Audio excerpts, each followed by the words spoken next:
A two-day conference on climate change commenced today at the University of the West Indies Open Campus. The conference will see the participation of scientists, environmentalists, farmers, fishers, and communities that have been exposed to the adverse effects of climate change.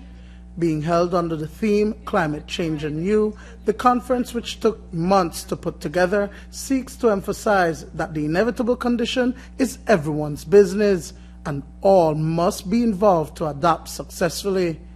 The topic of climate change evolved from the continuous dialogue that has been taking place on the global, regional, and national scene for some time now. The input of the Caribbean Community Climate Change Center, or the 5 Cs as we call them, from time to time, was sought and received, and this was instrumental in the decision-making process for selecting this theme of climate change and you. Another component of this conference is the display booths which are outside on the lawn. These entities responded to the invitation to display their products and services that demonstrate how they are adapting to climate change in their respective businesses and organizations. I also extend my appreciation to the 5 Cs for being a partner with the Belize municipality and with the University of the West Indies in supporting this conference. I wish all participants, presenters, facilitators, students, every success in the next 2 days, and I look forward to learning as I myself participate in the conference. According to Executive Director of the Caribbean Community Climate Change Center, Dr. Kenrick, it is the small island developing states that are the most affected by climate change. Since 2007, the center has developed a program to guide the region in adaptation measures for climate change. The framework is comprised of 5 strategic elements which seek to integrate climate change into the Sustainable Development Agenda, as well as promote a range of measures that reduce the vulnerability. The number of states derive benefits from the prudent management of forests, reduce greenhouse gas emissions, and most importantly, implement specific adaptation measures to address the region's key vulnerabilities. Likewise, the IP is comprised of 5 core elements.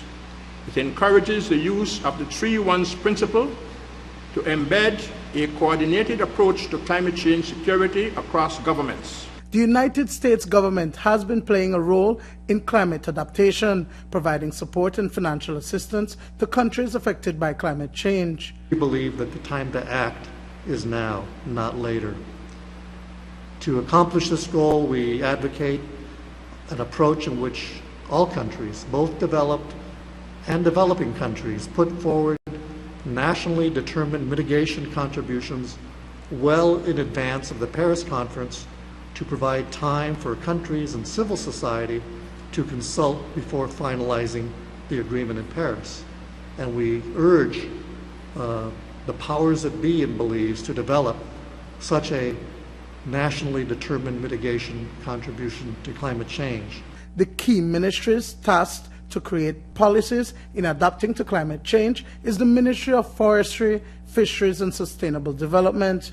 According to CEO Adele Catzim-Sanchez, Belize is currently in the process of creating a national climate change policy and action plan. In a way, I'm understanding the forest now to be our lifeline. Not just the forest, but the sea, because the sea absorbs some of that carbon dioxide as well.